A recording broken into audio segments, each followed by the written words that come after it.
Yang saya hormati Pak SBY, Presiden Indonesia ke-6.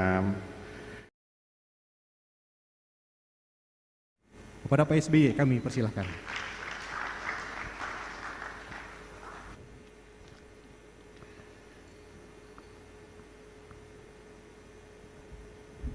Nah, di sini ada alumni Tanamur, Rocky Gerung, saya minta untuk ikut memberi kesaksian. Oke, oh ya saya lupa nih. Tadi Pak SBY seperti biasa beliau ingin memperlihatkan kemampuan dia untuk memimpin, tapi tentu ada banyak kritik juga di situ. Dan sekaligus kita mau lihat apakah rejim hari ini bisa menulis biografi dengan cara yang jujur gitu.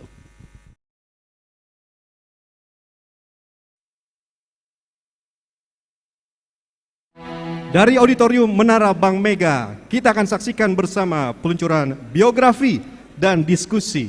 Dalam pusaran Adab Dipimpin dan Memimpin, biografi seorang aktivis, Bapak Dipo Alam. Assalamualaikum warahmatullahi wabarakatuh. Selamat siang. Dan salam sejahtera bagi kita semua. Kami ucapkan terima kasih atas kehadirannya hari ini dan selamat datang. Dan kita akan sapa terlebih dahulu, hari ini sudah ada yang terhormat Bapak Presiden Republik Indonesia ke-6, Jenderal TNI Purnawirawan Profesor Dr. Haji Susilo Bambang Yudhoyono. Selamat datang Pak. Kami juga mengucapkan selamat datang kepada yang terhormat Founder City Corp, Bapak Profesor Dr. Hairul Tanjung. Selamat datang dan terima kasih sudah hadir Pak CT. Dan juga kami akan menyapa yang kami hormati Bapak Dr. Dipo Alam yang hari ini akan meluncurkan buku biografi. Boleh dikasih tepuk tangan Bapak Ibu, luar biasa loh Pak Dipo Ya. ini. Ini kalau kita ulas sedikit, Bapak Dipo ini adalah aktivis mahasiswa juga ya. Yang dulu pernah menentang pencalonan kembali Pak Harto pada periode ketiga di tahun 1977. Pak Dipo juga pernah menjabat di Bappenas. Betul. Dan juga sebagai Deputi Menko Perekonomian serta Sekjen D8 Istanbul. Serta Pak Dipo juga pernah menjabat sebagai Sekretaris Kabinet pada masa pemerintahan Kabinet Indonesia Bersatu Jilid 2 pada masa Bapak Presiden SBY. Betul. Ini kalau kita lihat Sudah ada Pak SBY. Ada Pak SBY juga. Ini ada Pak oleh-olehnya CT. dari Istanbul ya. Iya. Ada lukisan yang dilukis sendiri sama Pak Dipo ya. Betul. Nah kalau kita lihat dulu Bapak Hairul Tanjung ini juga pernah menjabat Menko Perekonomian dan juga ini seperti reuni ya. Iya pastinya, seperti reuni ada Pak CT, ada Pak SBY dan Pak Dipo. Selamat datang. Dan sekali lagi kami ucapkan selamat datang kepada seluruh hadirin dan tamu VIP dalam acara diskusi dan peluncuran buku biografi Bapak Dipo Alam. Kami juga mengucapkan selamat datang kepada jajaran direksi dan komisaris PT CT Corpora. Dan juga ada narsum-narsum juga yang terlibat dalam penulisan buku ini ya. Kami ucapkan selamat datang, terima kasih sudah hadir pada hari ini. Selanjutnya juga nanti akan ada sejumlah kata sambutan dari Bapak Dipo Alam dan keluarga yang diwakili oleh Ibu Dian Adi Waskitarini. Serta nanti akan juga ada sambutan kehormatan dari founder CT Corp Bapak Hairul Tanjung serta Presiden ke-6 Republik Indonesia Susilo Bambang Yudhoyono. Dan acara akan kita lanjutkan juga dengan nanti kita akan memulai hitung mundur ya untuk peluncuran dan penyerahan buku dari Bapak Dipo Alam kepada Bapak Presiden SBY dan juga Bapak Hairul Tanjung. Betul sekali. Acara setelah itu akan kita lanjutkan dengan pembacaan doa dan juga acara yang paling ditunggu-tunggu sama Bapak Ibu di sini yaitu diskusi. Ya. Ya oke. Selanjutnya kita akan memulai acara ini dengan mengundang Ibu Dian Adi Waskitarini mewakili keluarga Bapak Dipo Alam yang akan memberikan sambutan. Kepada Ibu Dian kami persilakan.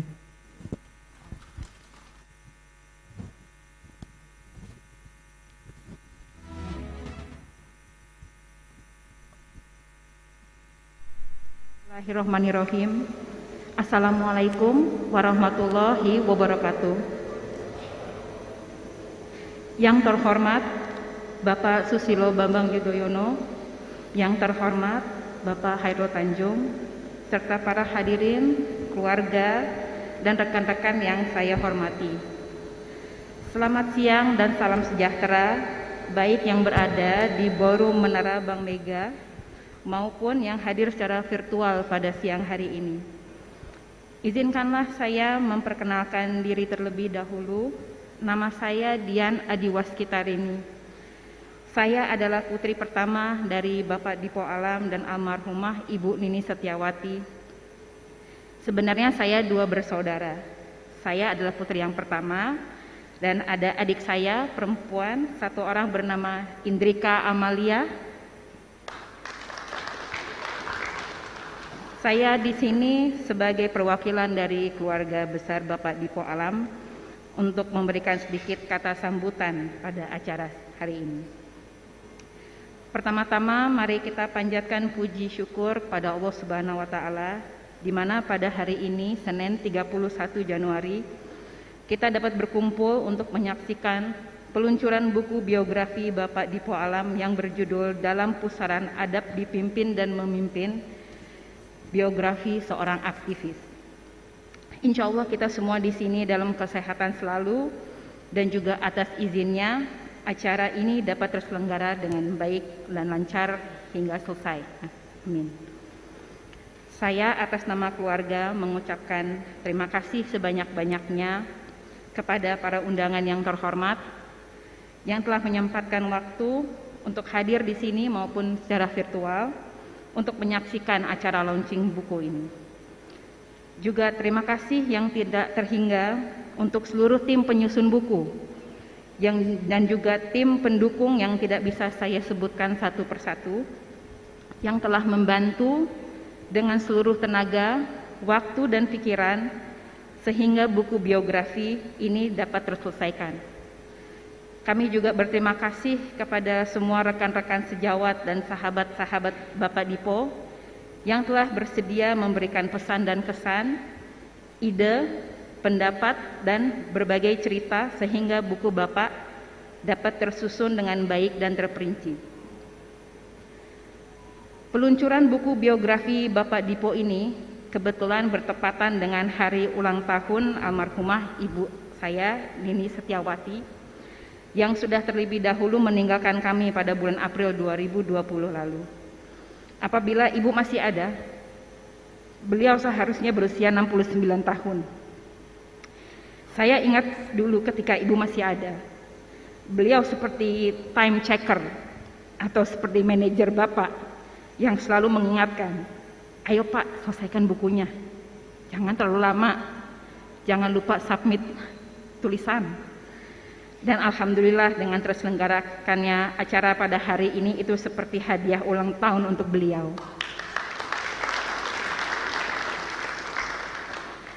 Dalam buku ini yang disusun selama kurang lebih 3 atau 4 tahun menceritakan banyak sekali kisah perjalanan hidup Bapak.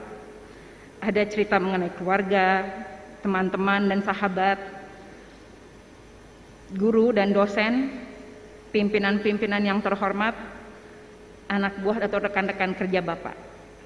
Ada cerita mengenai perjuangan-perjuangan dalam hidup beliau, pengalaman sepanjang perjalanan karirnya, kisah-kisah yang menyenangkan, juga yang menegangkan, dan juga berbagai keberhasilan dan kesuksesannya.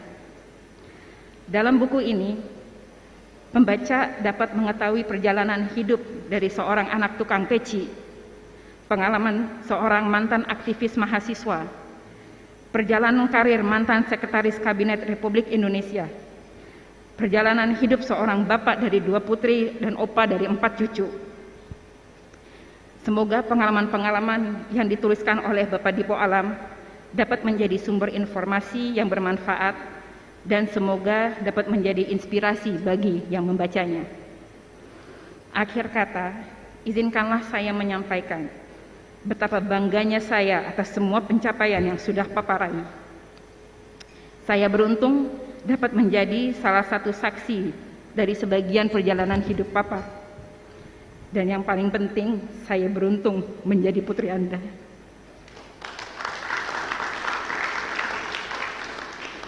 Demikian sekiranya kata sambutan dari saya. Semoga kita selalu diberikan kesehatan.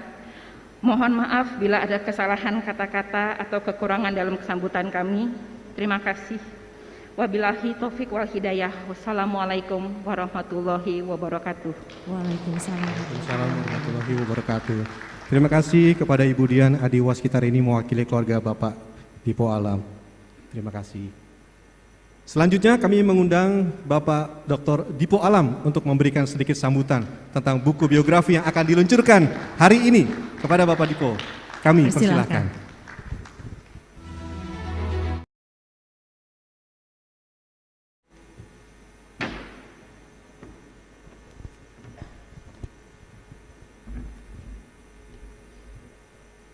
Bismillahirrahmanirrahim. Assalamualaikum warahmatullahi wabarakatuh. Pak SBY yang saya hormati, Pak Khairul Tanjung yang saya hormati, dan semua kawan-kawan seperjuangan sejak zaman mahasiswa maupun sampai kabinet terakhir dari Pak SBY, KIB 2 yang dipimpin oleh Pak SBY dan Menko Perekonomian Pak Khairul Tanjung, dan di sini juga ada mantan atasan saya Menko Perekonomian Rizal Ramli ketika sama-sama di kabinetnya Gus Dur, dan juga terima kasih kawan saya ada Kak Seto.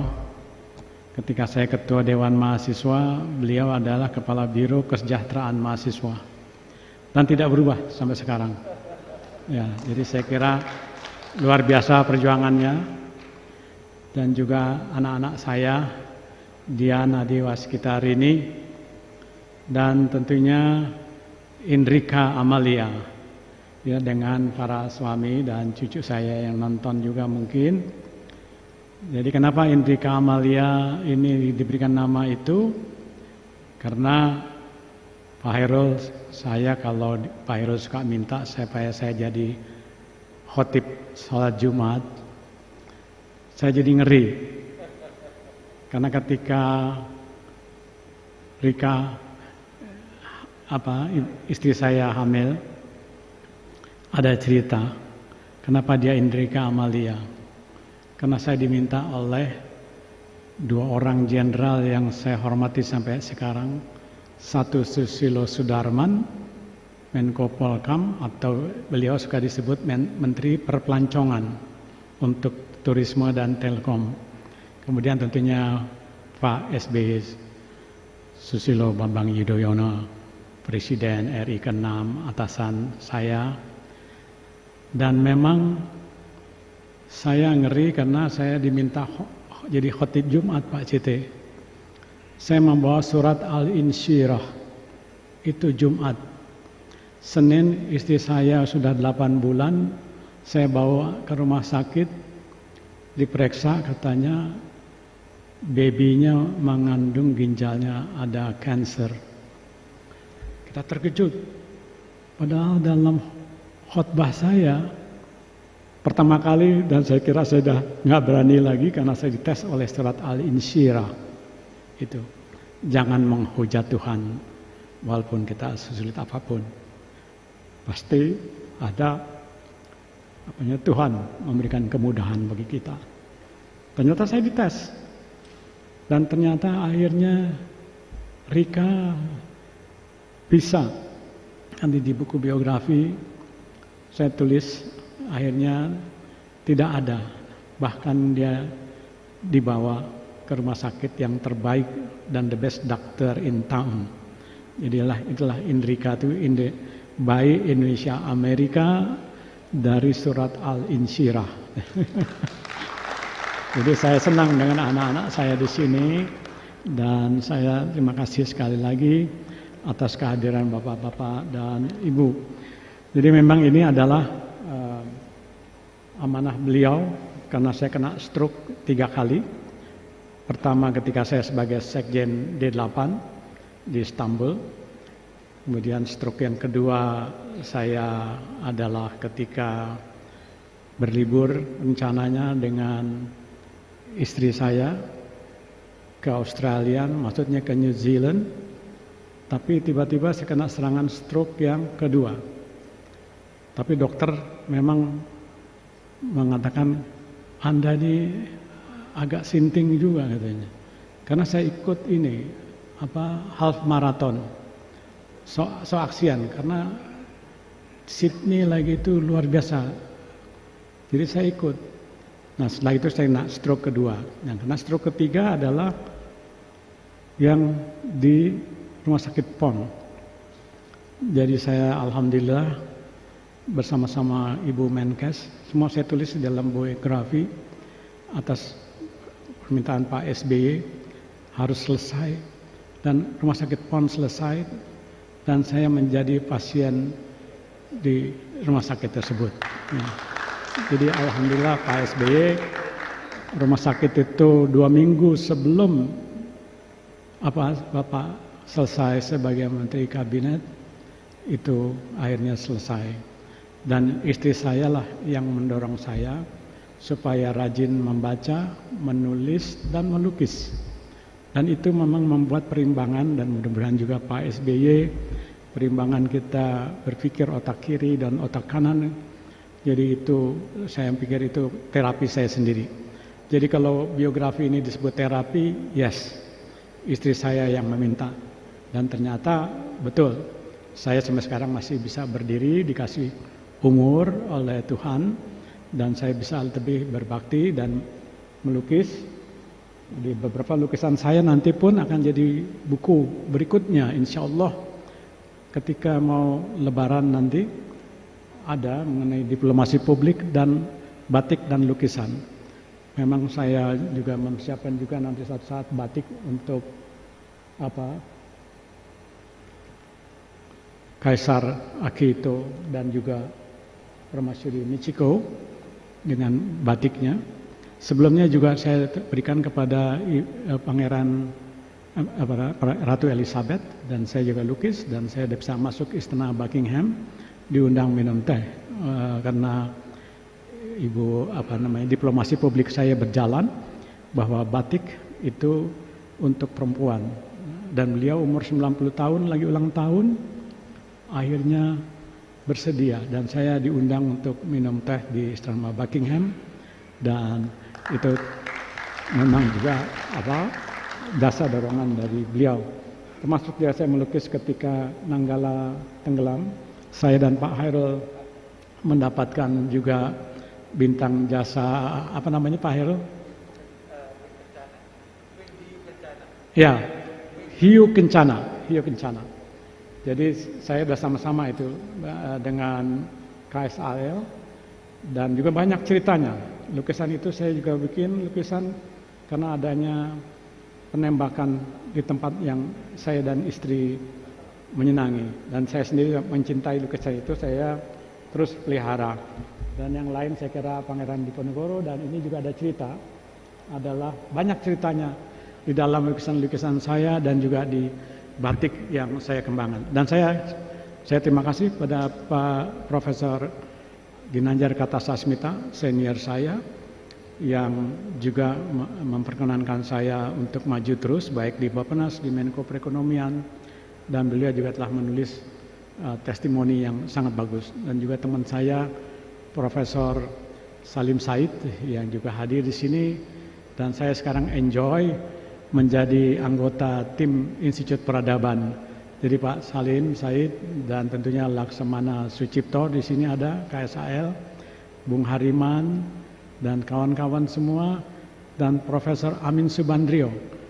Prof. Subandrio Ketua Eijkman tahun 1967 saya masuk UI itu adalah sebenarnya tempatnya kami yang dipakai lembaga Eijkman dan sekarang menjadi BRIN. Jadi BRIN itu memang kurang brainnya yang kurang. Jadi BRIN mestinya brain juga ya. Jadi dan saya senang di sini kumpul semua kawan-kawan yang ada di sini, staf saya dan juga Pak Ilham Habibie dan kawan-kawan dan keluarga saya semua dan kawan-kawan. Mudah-mudahan saya kira ini yang saya sampaikan pada Bapak-bapak dan Ibu dan tentunya Pak Hairul Tanjung. Terima kasih kami diperkenankan meluncurkan buku di tempat yang terhormat dan bagus ini dan baik Pak SBY maupun saya sebenarnya sebagai senior advisor untuk City Corp, ya. Pak SBY internasional, saya nasional. Ya, kami sama-sama di lantai 27 dan saya sekarang diperkenankan. Terima kasih, mudah-mudahan Pak Hairul Tanjung terus maju dan kita berdoa semuanya untuk keselamatan kita semua. Saya kira tidak banyak yang ingin saya sampaikan. Saya sekali lagi terima kasih atas kehadirannya dan mudah-mudahan saya telah menunaikan janji saya untuk menyelesaikan buku biografi ini dan beberapa buku-buku yang lain, termasuk novel yang saya sudah tulis, novel sejarah, dan tentunya ya banyak lagi impian-impian, tapi semuanya itu adalah untuk kesehatan saya dan juga amalan dari bagian ibadah saya. Demikian saya ucapkan terima kasih. Wassalamualaikum warahmatullahi wabarakatuh. Waalaikumsalam warahmatullahi wabarakatuh. Terima kasih Bapak Diko Alam atas sambutannya. Oke, selanjutnya kami akan mengundang Bapak Profesor Dr. Hairul Tanjung selaku Chairman PT CT Corpora untuk memberikan sambutan kehormatan. Kepada Pak CT kami persilakan.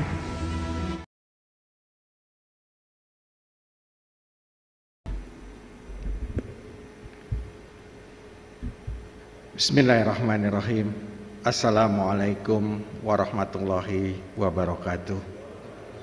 Yang saya hormati Pak SBY, Presiden Indonesia ke-6, Pak Dipo beserta seluruh keluarga yang berbahagia pada hari ini, Bapak-bapak, para senior saya, mayoritas semua yang hadir di sini adalah senior-senior saya. Ya. Tentu pertama-tama marilah kita panjatkan puji syukur kehadirat Allah Subhanahu wa taala, Tuhan yang Maha Esa, karena pada hari ini kita semua hadir di tempat ini untuk merayakan ulang tahun Pak Dipo yang ke-72, ulang tahun almarhumah Ibu juga, dan sekaligus peluncuran buku biografi seorang aktivis yang judulnya agak unik ini, dalam pusaran adab, Dipimpin dan Memimpin. Ya. Bapak Ibu hadirin hadirat yang berbahagia, saya sebenarnya kaget juga disuruh nyambut, karena sebenarnya saya ini tamu saja dan fasilitator penyedia tempat. Jadi, tapi karena disuruh nyambut, ya saya menyambut lah. Ya. Pertama-tama tentu saya ikut berbahagia karena Pak Dipo bisa mengakhiri posisi memimpinnya, ya, dengan bahagia. Ya, itu terlihat dari lukisan-lukisan yang dihasilkan, bagus, ya, luar biasa. Dan juga buku, bahkan bukan cuma buku biografi, bentar lagi keluar buku lukisan, bahkan novel. Ya, menurut saya ini adalah suatu prestasi yang luar biasa. Kenapa? Karena banyak orang yang biasanya setelah selesai memimpin itu suka galau. Ya, tapi Pak Dipo alhamdulillah ya tidak galau, bahkan masih tetap produktif dan memberikan kontribusi yang luar biasa untuk kita semua. Yang kedua, ya, saya ini sebenarnya juniornya Pak Dipo. Ya, kami sama-sama aktivis dari Universitas Indonesia, tapi kami di bawahnya Pak Dipo, di bawahnya Bang Hariman, di bawahnya Bang Lukman Hakim. Ya, kami ini di bawah, ya, namun silaturahmi tetap kita jaga sebagai mantan-mantan, ya, dari aktivis mahasiswa, khususnya dari Universitas Indonesia.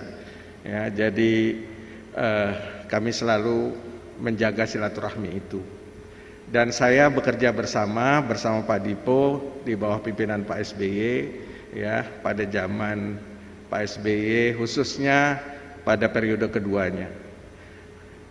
Tentu banyak hal, ya, hal-hal yang kami lakukan bersama dengan segala macam hal-hal, ya, saya nggak ingin menceritakan di sini, nanti biar bukunya Pak Dipo lah yang menceritakan. Tapi sekarang, ya, kami Pak Dipo adalah teman diskusi setiap hari Jumat. Jadi setiap hari Jumat kami selalu sholat Jumat bersama, dan setelah sholat Jumat kami selalu suka berdiskusi bersama. Nah, diskusi itu kadang-kadang seru, ya, kadang-kadang nyerempet-nyerempet, ya, tapi kadang-kadang baik juga gitu. Jadi diskusi itu kadang-kadang selesai sholat Jumat 1:30, bisa sampai jam 1:30, kadang-kadang sampai jam 2 kalau seru. Jadi teman-teman itu suka menunda makan siangnya karena kita berdiskusi setelah sholat Jumat itu.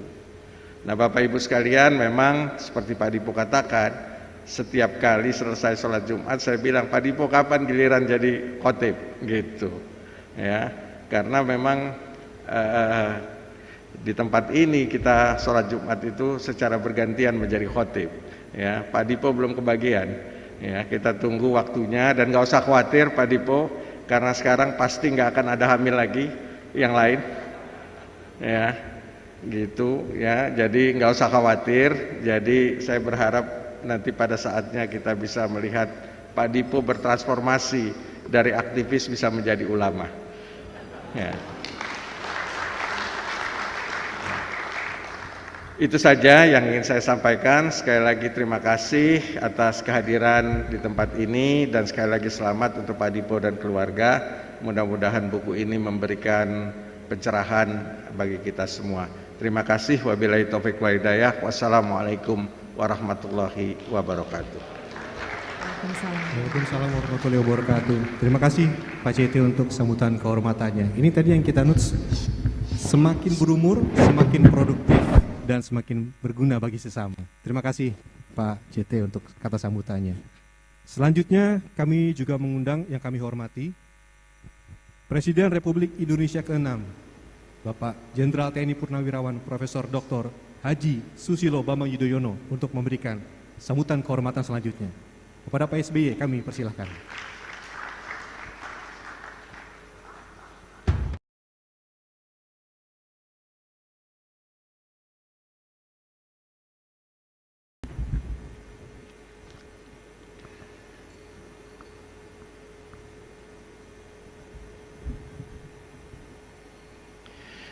Bismillahirrahmanirrahim. Assalamualaikum warahmatullahi wabarakatuh. Salam sejahtera untuk kita semua. Alhamdulillahirabbil alamin. Yang saya hormati Bapak Khairul Tanjung, katakanlah Sohibul Bait,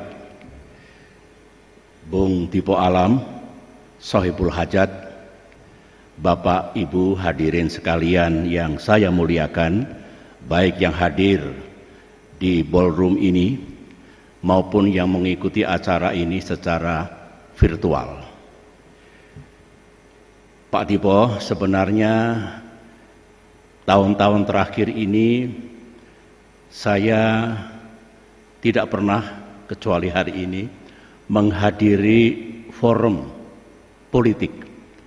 Meskipun ini bukan forum politik, tapi pasti ada kaitannya.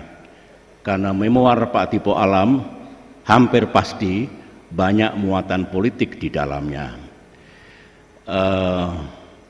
Sekali-sekali kalau saya bicara, meskipun akhir-akhir ini juga jarang, itu karena kewajiban moral saya sebagai warga negara Indonesia yang sama dengan para sahabat sangat mencintai negeri ini, termasuk peduli pada masa depan bangsa kita, negara yang juga kita cintai. Oleh karena itu, saya ingin memulai dengan mengucapkan selamat Pak Dipo Alam atas selesainya biografi politik atau memoir politik yang saya tahu tengah dipersiapkan. Saya tentu ikut terharu bahwa hari ini bertepatan dengan hari ulang tahun almarhumah, juga bertepatan dengan usia 72 tahun Dipo Alam. Bicara soal memoir tadi, pesan-pesan almarhumah, Bapak Ibu sekalian, ada kesamaan dengan saya sebenarnya. mendiang istri tercinta Ani Yudhoyono seminggu sebelum yang bersangkutan dinyatakan mengidap kanker darah. Kami berada di tempat namanya Semalem, di pinggir Danau Toba yang indah. Pagi hari setelah berolahraga bersama, istri ini berbicara, meminta kepada saya agar bisa menulis memoir, karena sudah lebih dari sekian tahun tidak lagi menjadi presiden memimpin Indonesia. Bagus kalau bisa berbagi dengan saudara-saudara kita dengan menulis memoir secara tulus, jujur, dan apa adanya. Bahkan almarhumah ingin mendampingi saya dalam menulis memoir itu. Tuhan menentukan lain, Pak Tipo, dan saya sedang menulis memoir untuk justru almarhumah istri tercinta. Kalau itu sudah rampung, insya Allah barangkali saya akan menulis memoir seperti yang Pak Tipo Alam tulis sekarang ini. Saya tentu tidak ingin menyampaikan pidato yang sebutlah semacam bedah buku, ada sesi tersendiri nanti. Saya hanya ingin secara singkat menyampaikan dua hal. Pertama, saya secara terbuka ingin menyampaikan pandangan saya sebagai sahabat Bung Tipo Alam terhadap beliau. Yang kedua, saya tertarik dengan judul kecil biografi seorang aktivis, pemahaman saya tentang aktivis dengan dunianya. Mudah-mudahan dua elemen ini bisa ikut menyemarakkan acara yang sangat penting hari ini. Saya mengenal dan akhirnya bekerja sama secara dekat dengan Pak Tipo Alam ketika kami sedang mengemban amanah negara untuk merajut damai di bumi Aceh. Judulnya adalah mengakhiri konflik Aceh yang sudah berlangsung lebih dari 30 tahun secara damai, peaceful solutions. Mengapa saya angkat? Karena waktu itu pro dan kontranya sangat tinggi. Banyak yang menentang dan tidak setuju. Saya berdiskusi dengan Pak Tipo Alam, begini Pak Tipo, di antara sahabat-sahabat kita ada yang tidak bisa membedakan antara tujuan dengan cara, ends and means.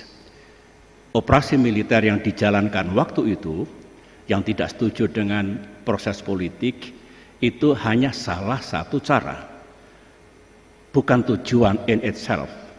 Tujuannya konflik selesai, Aceh tetap menjadi bagian dari NKRI, kedaulatan kita tegak, merah putih tetap berkibar, tapi Aceh menjadi peaceful dan bisa membangun daerahnya lebih baik lagi.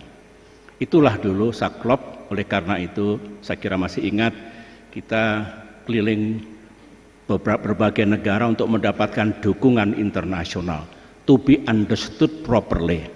Alhamdulillah dukungan kuat sekali dari PBB, dari ASEAN, dari Uni Eropa, bahkan datang ke Swedia tempat para pemimpin GAM berada waktu itu. Dukungan dari luar negeri, dari dalam negeri juga tidak kalah kuatnya. Dari desa ke desa, kabupaten ke kabupaten di seluruh Aceh selama 2 tahun. Alhamdulillah direct negotiation dengan GAM waktu itu membuahkan hasil. Klop antara jalan pikiran Bung Tipo Alam dengan pikiran saya. Saya tidak akan pernah melupakan Pak Tipo Alam.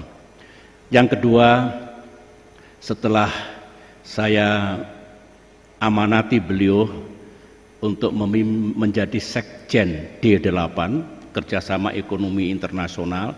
D8 itu adalah Indonesia, Malaysia, Bangladesh, Pakistan, Iran, Turki, Mesir, dan Nigeria. Beliau berada di Istanbul dan saya tahu aktif melaksanakan tugas dengan baik. Oleh karena itu saya ajak lagi beliau untuk menjadi sekretaris kabinet dalam pemerintahan yang saya pimpin. Kita masih mengenang Pak CT dan semua yang hadir, sebagian juga pasti mengerti hidup atau jalan yang kita lewati tidak mudah, tidak seperti bulan purnama, suka dan duka. Kerap kali kita mengalami malam-malam yang panjang, the longest day. Biasanya the longest itu cuma satu, tapi tiap minggu mungkin ada the longest day, malam yang panjang. Itulah kita pemimpin yang sedang mengemban amanah. Waktu saya berpesan, ayolah kita jalani, tidak usah mengeluh, karena itu amanah yang kita emban termasuk itu. Saya tahu rakyat kita ingin negaranya segera baik, pemimpinnya bisa mengubah dengan cepat, not the day after tomorrow, but tomorrow, tapi kapabilitas kita selalu ada kemampuannya. Oleh karena itu kita paham rakyat kita menghendaki hal-hal seperti itu. Oleh karena itu dengan sabar, sambil terus bekerja, waktu itu kita handle secara bersama. Itu ingatan saya, dan selama berada di kabinet, Bapak Ibu sekalian, Pak Dipo Alam itu memang jiwa aktivisnya tidak pernah hilang. Gelisah kalau ada hal-hal yang dianggap tidak benar.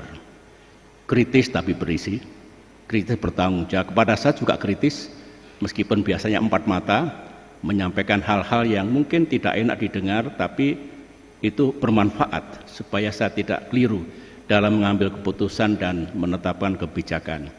Kemudian saya tahu keberpihakan kepada kaum lemah tinggi sekali. Kembali jiwa aktivisnya hidup meskipun beliau sudah bersama-sama mengelola negara dan menjalankan pemerintahan. That's my testimony tentang Bung Dipo Alam. Mudah-mudahan Pak Dipo senang mendengar apa yang saya sampaikan ini. Yang kedua atau yang terakhir adalah tentang biografi seorang aktivis. Aktivis itu menurut pandangan saya elemen yang sangat penting dalam dunia politik, dalam kehidupan demokrasi. Ini banyak teman-teman yang dulu menjadi pemimpin Dewan Mahasiswa, Bung Hariman Siregar, Bung Dipo Alam, saya kira masih ada yang lain. Sebenarnya saya juga aktivis, tapi karena masuk akademi militer, jabatannya adalah Komandan Divisi Korps Taruna, memimpin semua taruna. Bedanya ada, kalau mahasiswa kepada atasan bisa mengkritik, kalau taruna akademi kepada atasan saran, begitu. Tapi kalau saya nggak masuk akademi militer mungkin sama, menjadi aktivis di kampus itu. Kalau kita bicara, Pak Dipo pernah menyampaikan bercerita tentang 3 zaman, dari satu pemerintahan ke pemerintahan yang lain, dari pemerintahan mendiang Bung Karno, mendiang Pak Harto, sampai pada Orde Reformasi sekarang ini. Saya kira apa yang disampaikan Pak Dipo Alam dalam buku ini sangat baik untuk dibaca. Pasti ada manfaatnya, karena beliau ingin berbagi sebenarnya, berbagi pengalaman, berbagi suka duka, berbagi semangat, tantangan ketika menjalankan amanah sebagai seorang aktivis. Saya bisa menyimpulkan, termasuk selama 10 tahun saya juga kerap mendapatkan kritik, ketidaksetujuan dari aktivis, dari civil society dan lain-lain. Semuanya itu sebetulnya aktivis, civil society ingin memastikan bahwa kekuasaan yang saya miliki dulu, the power that I have, itu digunakan secara benar. Karena dunia politik, dunia aktivis, dunia civil society itu sebetulnya the origin of power. Bagi penguasa, datangnya kekuasaan itu harus benar, harus lurus, sehingga dia bukan hanya memiliki legalitas, tapi juga memiliki legitimacy. Dua-duanya needed. Ya, tentu kekuasaan yang diraih sesuai dengan tatanan konstitusi yang kita miliki, melalui free and fair elections, dan betul-betul mendapatkan strong mandate dari the people. Pemimpin seperti itu sah, legitimate, dan legal. Nah, yang kedua yang tidak kalah serunya, dan inilah pergulatan kaum aktivis, pergulatan kaum civil society, pergulatan masyarakat luas to ensure bahwa power yang dimiliki oleh seorang pemimpin manapun juga, tingkat presiden sampai tingkat-tingkat yang paling depan, itu digunakan dengan benar. The exercise of power must be correct. Correct dalam arti tidak ada abuse of power, kemudian semuanya for the sake of our people's interest, rakyat kita, dan kemudian semua tahu mengapa itu perlu dilakukan. Power must not go unchecked. Siapa yang mengecek another power? Ada checks and balances dalam trias politika, misalnya antara legislatif, eksekutif, yudikatif. Checks and balances antara negara dengan rakyat, pemimpin dengan yang dipimpin, itu indah sekali. Itu dalam rangka to ensure bahwa tidak ada itu power should not be unchecked. Mesti ada pengecekannya.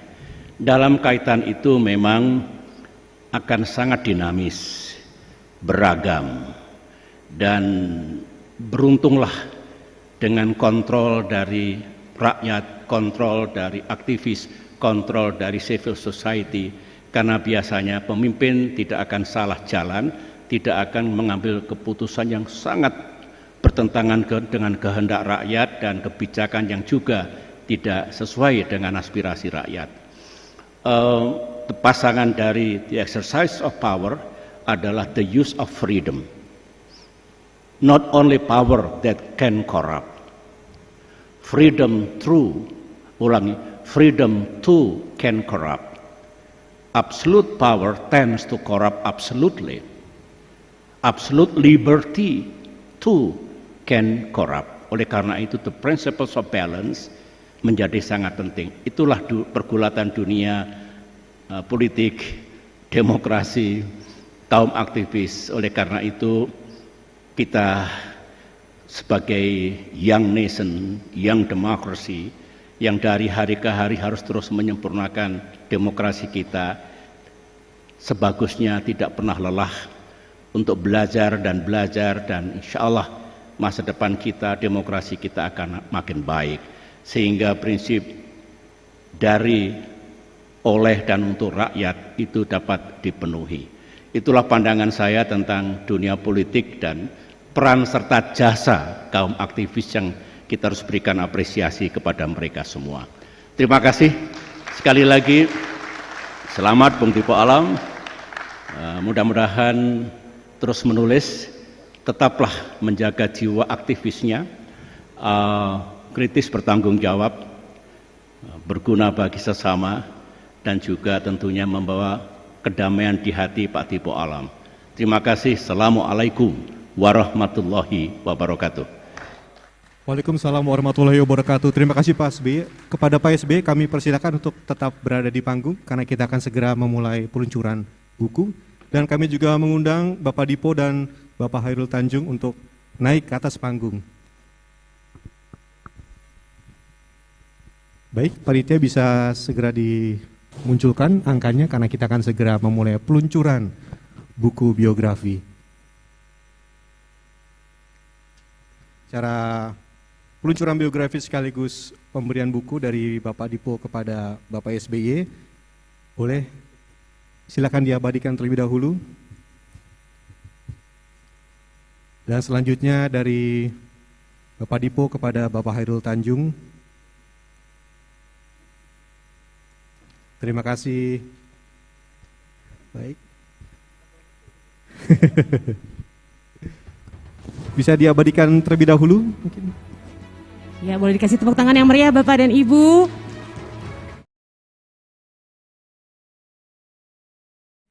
Oke. Bapak Ibu, untuk kelancaran acara kita pada hari ini, izinkan kita melakukan pembacaan doa atau berdoa terlebih dahulu. Berdoa akan dipimpin oleh Ustadz Suryadi. Kepada Ustadz Suryadi kami persilahkan.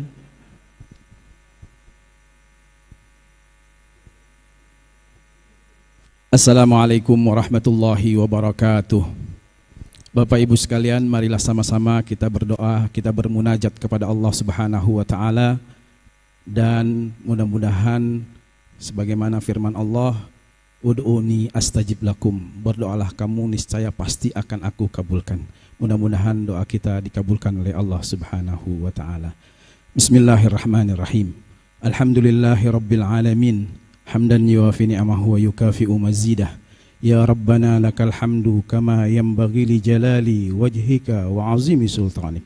Allahumma salli ala Sayyidina Muhammad wa ala ali Sayyidina Muhammad. Ya Allah, yang maha pengasih, maha penyayang, tiada henti kami memohon kepadamu, tiada bosan kami bermunajat kepadamu. Engkaulah sebaik-baik pemberi, Engkaulah sebaik-baik penolong bagi kami. Segala puja dan puji hanya bagi Engkau ya Allah. Karena kemurahan-Mu, hari yang baik ini Engkau kumpulkan kami dalam rangka peluncuran buku biografi Bapak Dipo Alam. Ya Allah, berkahi, ridhoi kami. Ya Allah, berkahi, ridhoi kami.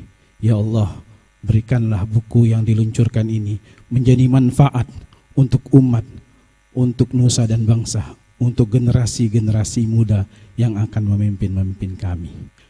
Allahumma hdinas siratal mustaqim, siratal ladzina an'amta alaihim. Allahumma arinal haqqa haqqa warzuqna ittiba'ah, wa arinal batila batila warzuqna ijtinabah. Ya Allah, tunjukkanlah yang benar itu benar, dan bimbinglah kami untuk mengikutinya, dan tunjukkanlah kami yang salah itu salah, dan bimbinglah kami untuk menjauhinya. Allahumma arinal haqqa haqqa warzuqna ittiba'ah, wa arinal batila batila warzuqna ijtinabah. Allahumma inna nas'aluka sihhatan fit taqwa. Ya Allah, berilah kesehatan kepada kami untuk bertakwa kepadamu. Wa tuli umrin fi husni amalin, dan berilah kami umur panjang dengan amalan-amalan yang baik. Allahumma ighfir lana wa liwalidina warhamhum kama rabbawna shighara. Wahai pengampun segala kesalahan, wahai yang menerima taubat, ampuni dosa kami. Ampuni dosa para pemimpin-pemimpin kami. Ampuni dosa istri kami. Ampuni dosa suami kami. Ampuni dosa anak-anak kami. Janganlah Engkau hukum kami lantaran kehilafan kesalahan kami di masa-masa yang lalu. Rabbana zalamna anfusana wa illam taghfir lana wa tarhamna lanakunanna minal khasirin. Rabbana taqabbal minna innaka antas samiul alim wa tub alaina innaka antat tawwabur rahim. Rabbana atina fid dunya hasanah wa fil akhirati hasanah wa qina adzaban nar wa adkhilnal jannata ma'al abrar ya aziz ya ghaffar ya rabbal alamin.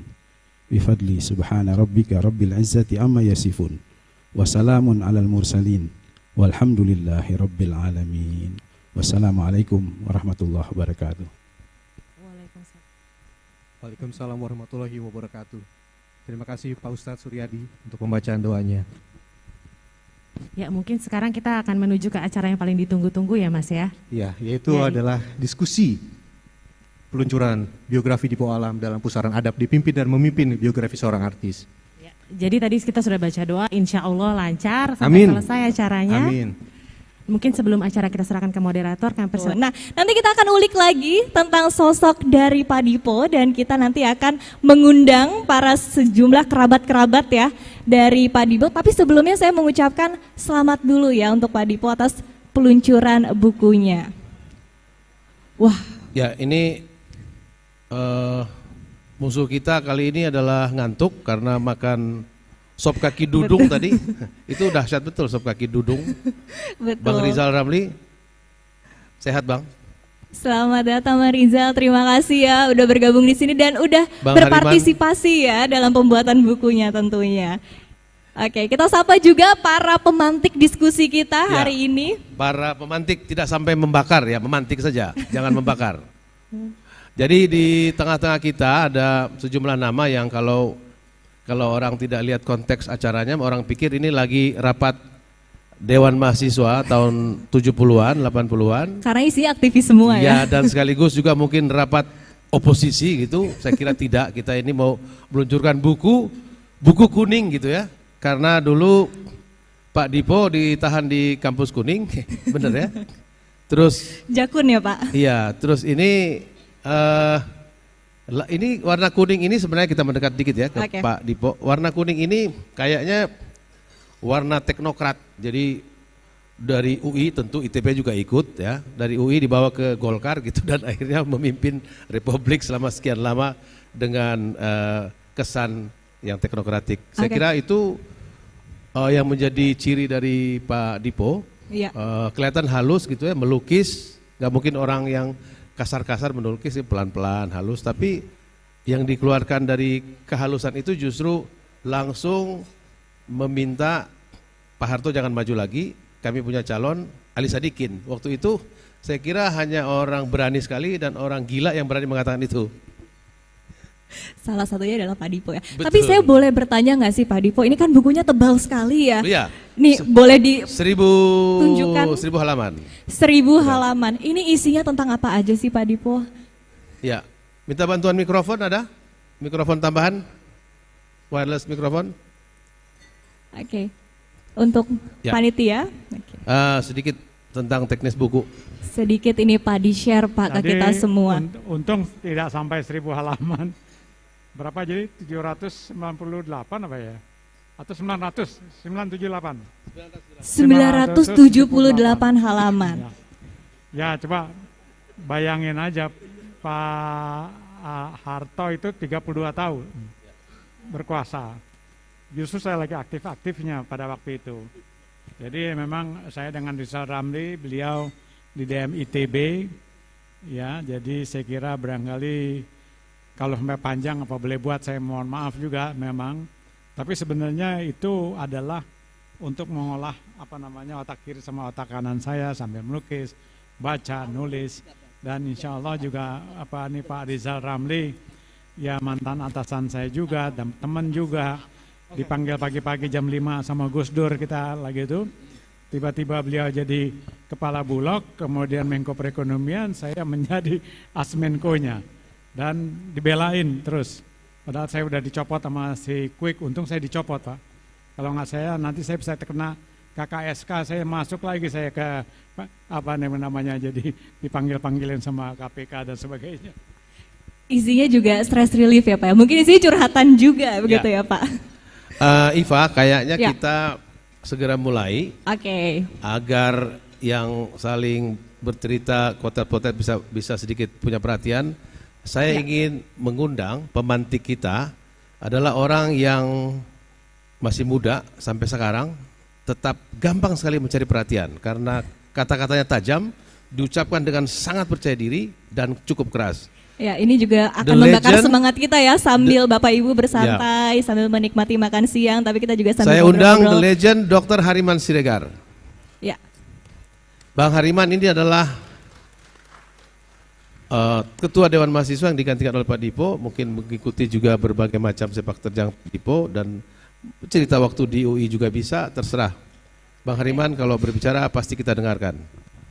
Oke, Bang Hariman boleh nih ya di-share begitu ya kira-kira kesan dan juga pesan atas sosok Pak Dipo begitu dan juga apa sih sebetulnya yang Pak Hariman lihat begitu dari sosok Pak Dipo tentunya. Jadi begini, tadi sebenarnya Boleh yang maju mau Pak. saya ceritakan sudah diceritakan oleh Pak SBY tadi. Ya. Jadi seakan-akan Pak SBY itu membaca pikiran gua tadi. Luar biasa dia, makanya walaupun kalau Pak SBY ini terkenal sekali, kalau menurut almarhum Sahrir, kalau ngomong memang manis gitu loh. Jadi kalau gue yang ngomong, nggak semanis dia tadi guys. Tapi esensinya sama. Jadi memang kita dulu ya di Dewan Mahasiswa ini ada Pak Lukman, ada Dipo, ada Rizal, ada Amin di sini, banyak lah. Ada Bambang Sulistomo dulu itu. Kita itu merasa bahwa Orde Baru itu didirikan oleh mahasiswa. Jadi kalau mahasiswa bisa mendirikan Orde Baru, mahasiswa juga bisa menjatuhkan Orde Baru gitu loh. Jadi nggak tahunya kita cuma ngomong gede, baru kita ada apa-apa udah dimasukin penjara semua. Tapi semangatnya kita nggak luntur. Jadi setelah saya di penjara itu Dipo setelah keluar masih terus sama Bram, sama si Ake belakangan sama Lukman ya. Ake sama Lukman ya. Belakangan. Yang bikin DPRD itu yang ngerebut DPR lu tuh si bukan lu kan ya. DPR ambil alih DPR. Jadi waktu itu pemerintah juga agak bodoh. DPR-nya berhenti sebelum sebelum masa jabatan presidennya berakhir. Jadi mereka berhenti, tahu-tahu Lukman udah duduk sama di sana masih Bram segala macam DPR apa namanya? DPRS. Dikejar-kejar lagi, seneng ngeliatnya dulu. Dikejar-kejar sama tentara. Jadi dari zaman saya Edi Nalpraya sampai Agus Muhyiddin, kalau zaman Lukman nih Agus Muhyiddin yang ngejar-ngejar ya. Nah kalau Agus Muhyiddin tuh CS gua. Jadi saya ini sebenarnya aneh dari dulu temennya tentara melulu. Jadi pokoknya kalau kita bicara masa muda, nggak ada yang bisa gantiin suasana masa muda kita gitu loh. Tapi kalau bicara tua-tua ya lebih banyak yang lebih senang dari kita kali tua-tuanya ya. Tapi kalau waktu zaman mudanya saya nggak ada lawan kita. Jadi karena itu ya kalau kita bicara bukunya Dipo ini, saya tadi bilang tadi sama ada di interview di situ, memang maksudnya Dipo ini berbagi pengalaman dia supaya yang muda-muda ini nggak usah melakukan kesalahan lagi ataupun belajar lagi karena udah ada contoh-contoh. Tapi seperti yang kita tahu semua, situasi sekarang kan berbeda sekali. Artinya dengan kemajuan teknologi terutama di bidang internet ini, memang pengalaman kita ini ya sangat aktual, sedangkan anak-anak muda kita kan istilahnya kan metaverse kan gitu loh. Jadi nggak tahu lah, jadi pasti mereka tuh ya beda lah. Intinya abang nggak bisa ikutin lagi dah. Nggak bisa ikutin lagi. Jadi karena itu saya bilang paling kita ini kalau kumpul yang tua-tua kayak gini lagi nih, saling sharing, saling cerita-cerita. Padahal kita udah drop out nih dari dunia yang akan datang. Karena kalau saya sendiri selalu harus belajar menggunakan smartphone ini gitu loh. Kemarin tapi anak-anak muda punya kelemahan, Bang. Coba matiin wifi, mati dia. Iya, tapi gua kemarin matikan aplikasi gua peduli lindung itu, gua mau hidupin lagi nggak bisa loh. Terpaksa gua cari tunggu anak gua baru dihidupin lagi gitu loh. Tapi jangan-jangan justru portofolionya kripto terus NFT banyak ini pasti. modalnya. Jadi karena itu saya bilang tadi, kalau tadi Pak SBY tadi bicara rezim sekarang, dia kan nyindir tadi rezim sekarang nggak tahu aturan, kira-kira gitulah. Jadi bukan nggak tahu aturan, tidak taat pada rule of law. Jadi aturan kepada lu gua laksanain, kalau kepada gua enggak gitu loh. Itu sebenarnya teknik biasa, tapi itu yang disebut authoritarian competitiveness. Jadi kamu authoritarian menggunakan lembaga-lembaga demokrasi untuk saingan kamu gitu loh, yang kamu nggak laksanakan pada diri kamu. Cuman Pak SBY tadi kalau sampai sini ilmunya belum nyampe dia dalam gua cuman dia bilang tadi kurang inilah, yang sekarang ini kurang dapat konsen rakyat, kurang legitimate segala macam lah ya kan. Dan itu saya setuju semua gitu loh. Jadi nggak ada mantan. Bang Hariman, ada nggak sih satu momen yang paling dikenang bersama dengan Pak Dipo begitu, momen yang tidak akan terlupakan? Selain sebagai sama-sama di penjara, selain itu. Di mana kita di banyak, saking banyak aja udah lupa juga gua. Inilah. Jadi intinya saya kira kalau makin banyak yang nulis buku saya kira makin bagus ya kan. Ya. Jadi tapi saya tadi bilang sama Dipo, kalau kita bicara biografi seorang aktivis, kalau bisa jangan di ruangan kayak begini gitu loh. Ini ruangan begini biografi seorang bekas aktivis, bukan semua aktivis nggak ada bekasnya. Biografi seorang bekas pejabat, tempatnya begini gitu loh.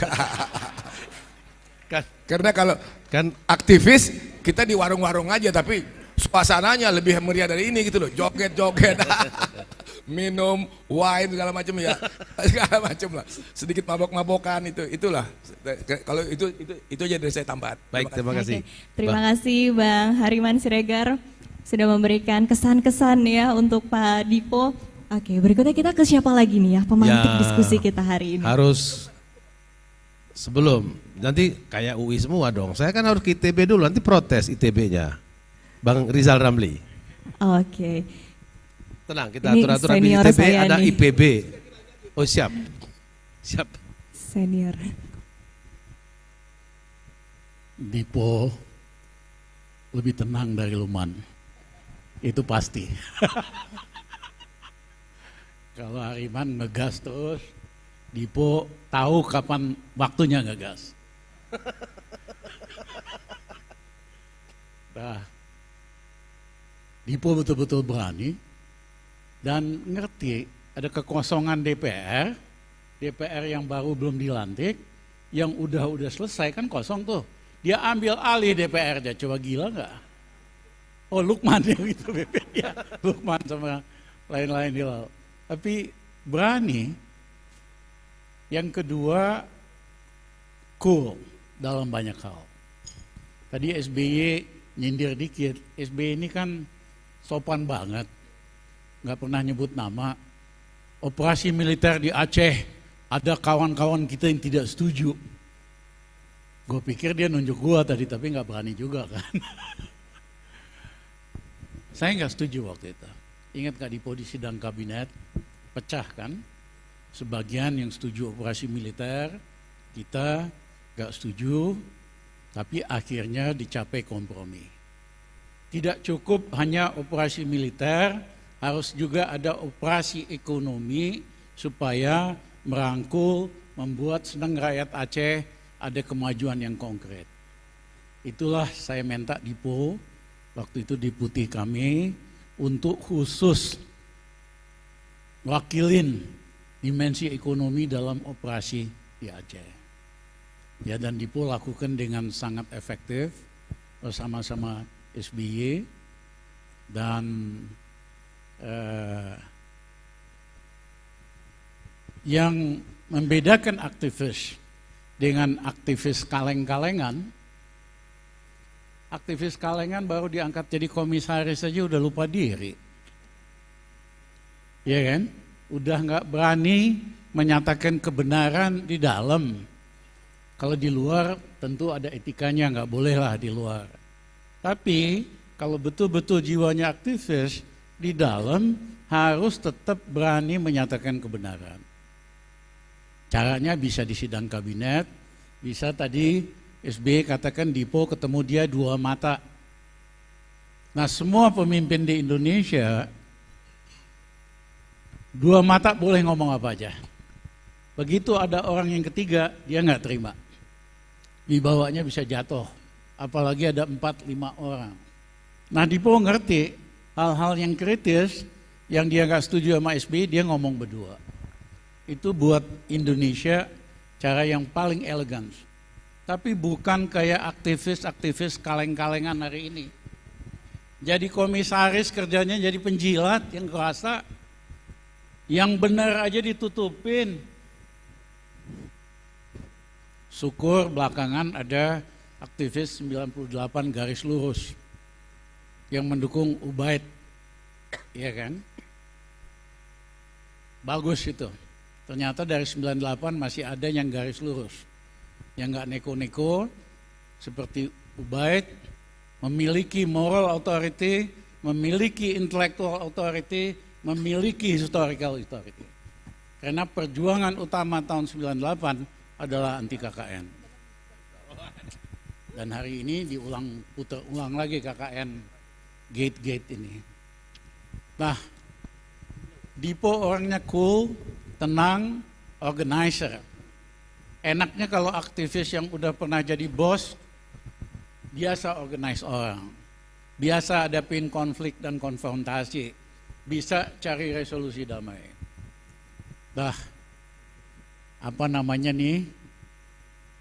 Menyenangkan, di dalam dan di luar sebetulnya nggak beda, Dipo.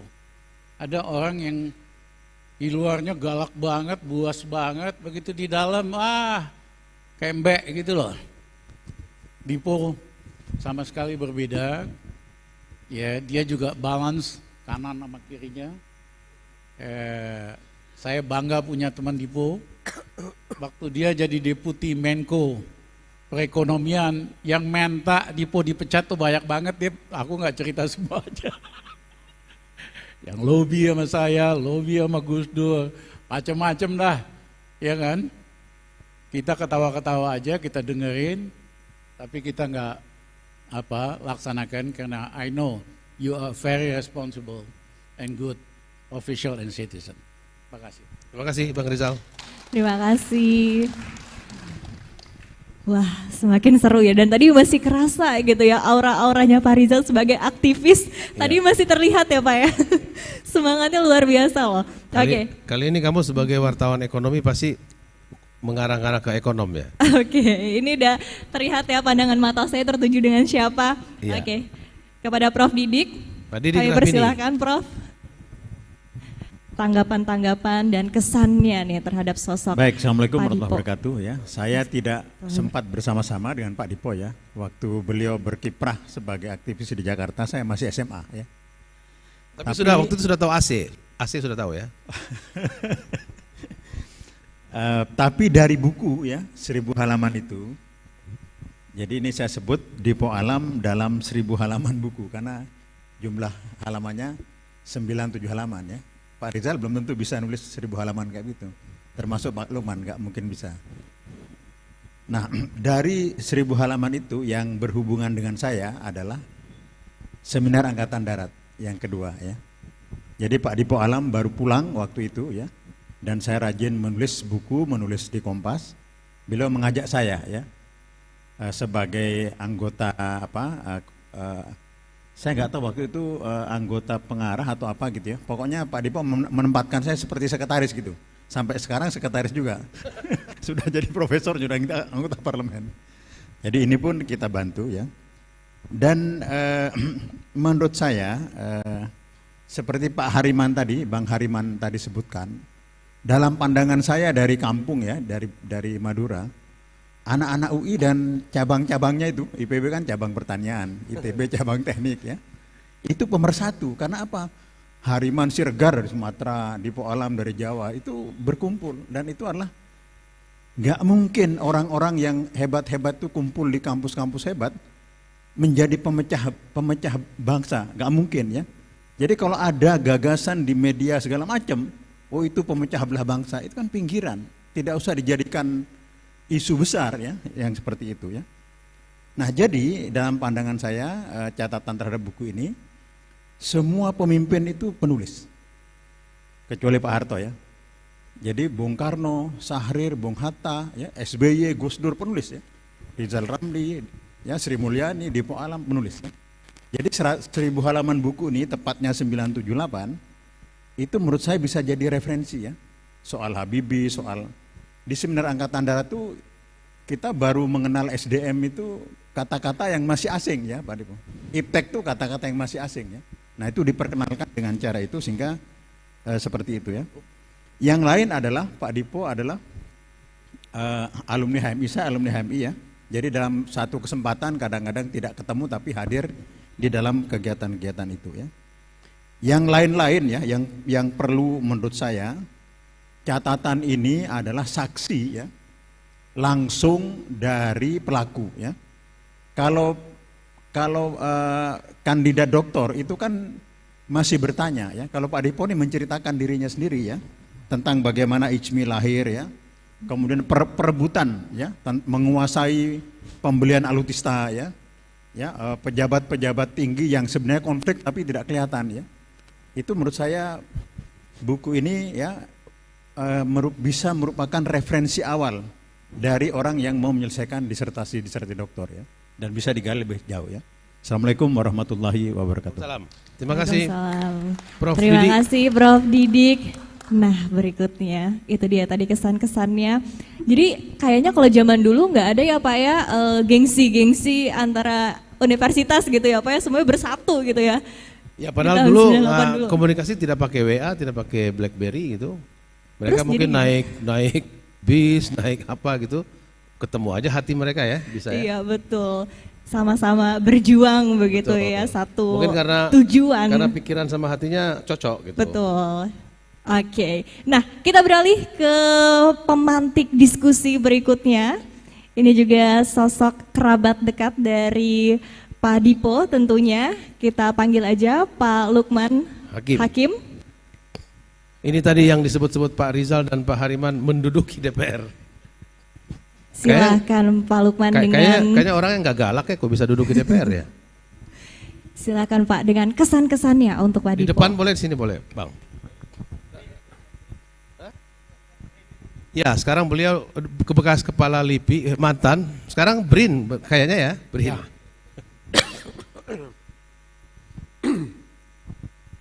Assalamualaikum warahmatullahi wabarakatuh. Jadi saya mencatat kembali ucapan dari Pak SBY. Buatlah buku, tulus, jujur, dan apa adanya. Ini penting. Kalau kita menulis buku, buku ini akan lebih panjang dari umur kita. Dan itu menjadi catatan buat yang akan membaca. Jadi kalau buku kita banyak berisi polesan-polesan, apalagi memutarbalikkan fakta, maka anak cucu kita akan menjadi demikian, didik. Kita mungkin tidak lagi ada di sini, tapi catatan ini nanti menjadi perdebatan. Saya yakin bahwa Dipo itu 4 tahun ini mikirin detail tentang apa yang akan ditulis. Saya hampir boleh dikatakan saya adiknya Dipo. Saya masuk, Dipo ini menjadi ketua Mapram. Jadi cama-cami itu lihat Dipo di gedung Ekman sekarang, Pak. Kami digojlok di situ dan itu panjang.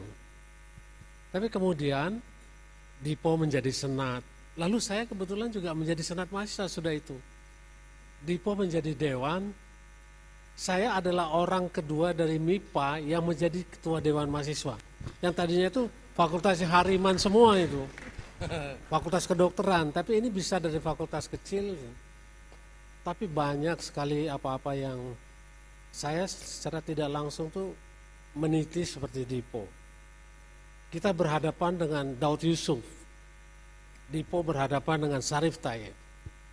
Bayangkan Pak, Sarif Tayyip itu dilawan sama Dipo sampai dalam satu rapat ya, diusir. Keluar tuh dia bilang gitu, sama Sarif Tayyip. Jadi kita ini beriringan keluar karena kita menentang SK028 itu. Tapi ini di luar mungkin orang tidak tahu ya, bagaimana gelisahnya Sarif Tayyip. Dia minta sama Pak Mahar supaya bisa dipertemukan dengan pimpinan mahasiswa UI di bawah Dipo itu. Terjadi di Masjid Arif Rahman Hakim. Habis sholat Jumat, kita ketemu di situ. Dan di situ sebetulnya Pak Sarif Tayyip menawarkan damai. Gimana caranya? Intinya itu, kalau kalian bisa bikin kode etik, mengganti SK08 saya cabut. Jadi Dipo itu berhasil sebetulnya melawan Sarif Tayyip. Nah saya mengganti beliau, saya berhadapan dengan Daud Yusuf. Cynical sekali terhadap itu kan. Semua pimpinan mahasiswa itu adalah petualang. Tidak ada yang selesai sekolah segala macam. Itu sebabnya saya meniru jalan Dipo. Gimana caranya ya supaya saya pengen keluar negeri. Kita itu di blacklist. Saya calon dosen di blacklist. Dulu tuh aktivis mahasiswa tuh biasanya diplot jadi dosen kemudian jadi pembantu dekan 3 kan. Tapi angkatan kita semua di blacklist semua. Dan akhirnya lewat jalur LIPI itu Dipo berangkat, Dipo mengajak saya. Jalurnya sulit Pak, bukan hal yang gampang gitu. Dipo sangat aktif bukan memimpin banyak proyek, tapi dia mau berangkat sekolah. Atasan saya itu marah-marah dalam rapat. Gimana ini? Ada 20 yang tertinggal segala macam. Saya dalam hati saya yang mau menggantikan Dipo itu, waduh sedih banget ya, ketua Dewan Mahasiswa dimaki-maki, kamu harus gini-gini. Jadi betul-betul suatu perjuangan, bukan sama sekali orang membayangkan kita itu enak. Begitu Dipo berangkat di sana, lalu tersebar bahwa Dipo ini sudah dibeli, dia meninggalkan perjuangan, dia enak-enak di sana. Bahkan teman saya Pak, wakil ketua Dewan itu kerjanya kemana-mana ngomong, ini orang lari dari perjuangan dari situ. Kamu tahu nggak? Dipo itu, saya cerita Mas Dip ya, tiap Sabtu Minggu rumahnya tuh jadi restoran Padang. Dia yang menyajikan makanan itu, nenek yang masak di rumah, hanya untuk menambah beasiswa supaya survive.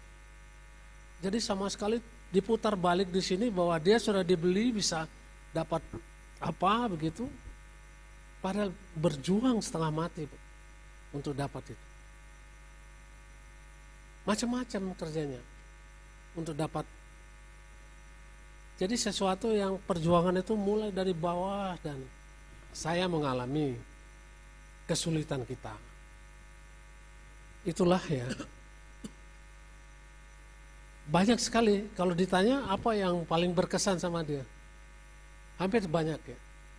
Pada waktu Hariman ditangkap, terjadi peristiwa malari, kita tuh berada di kampus UI, diam di loteng untuk menjaga supaya kampus kita jangan dilempar molotov apa-apa, supaya kita paling tahu duluan. Jadi kami berada di dalam itu sampai Hariman diangkat, diambil. Pada waktu Ali Sadikin datang Nah inilah yang saya ingin sampaikan pada teman-teman ya. Itu perjuangan pada periode itu, kita itu sangat strategik dan kita berada di tengah-tengah pergolakan itu semua. Apa-apa yang kita lakukan itu menjadi pikiran-pikiran yang sangat dipertimbangkan oleh orang. Tapi jangan mengira bahwa kita tuh enak-enak. Sulit berjuang di sana. Ketika semua orang, kita berapa tahun ya? Pada rata-rata 6 sampai 8 tahun Pak, termasuk Rizal ya. Tidak seperti anak-anak sekarang habis berjuang sebentar jadi komisaris, sebentar jadi pejabat, jadi apa gitu. Perjuangan yang panjang, kita nggak tahu muter-muter bahwa akhirnya harus demikian adanya. Demikian dari saya. Terima kasih. Terima kasih, luar biasa, kita berikan tepuk tangan tentunya untuk Pak Dipo dan juga kerabat-kerabatnya yang merasakan dulu ya Pak ya perjuangannya waktu menjadi aktivis. Rupanya sangat menginspirasi dan tadi nostalgianya juga semakin seru ya tentunya. Nah, ada saya yang informasi menarik. Pak Dipo dulu ketika tahun 98, saya masih SD Pak. Jadi saya baru kebayang sekarang hari ini Pak, baru perjuangannya di kala itu ya. Waktu Bang Rizal Ketua Dema 78. Ada yang saya baca dalam buku itu yang menarik, yaitu ternyata Bang Dipo ini juga jadi peragawan gitu. Peragawan, terus ada foto-fotonya, gondrongnya oke juga. Kayak model rockers ya, superstar. Ada tempat yang menjadi sarana mempromosikan karya beliau. Tempat itu sudah nggak ada sekarang. Dulu ada 3 tempat di daerah tersebut yang dikenang orang. Satu Pas Pampres di situ, Tanah Abang. Satu Center of Strategic and International Studies CSIS. Satu lagi Tanamur, Tanah Abang semua itu. Nah di sini ada alumni Tanamur, Rocky Gerung. Saya minta untuk ikut memberi kesaksian. Ya, karena kalau UI semua, ya, kalau UI semua nanti kata. Ya. Ya makanya. Iya, kalau saya sebut UI kan UI semua nanti yang ngomong cuma satu ITB, satu IPB. Ini dari Tanamur ini. Oke, silakan. Oke, ini nggak ada yang tahu Tanamur itu apa tuh. Ya? Oke, oh ya saya lupa nih. Saya udah dites tadi dan antigennya negatif. Yang positif anti presiden.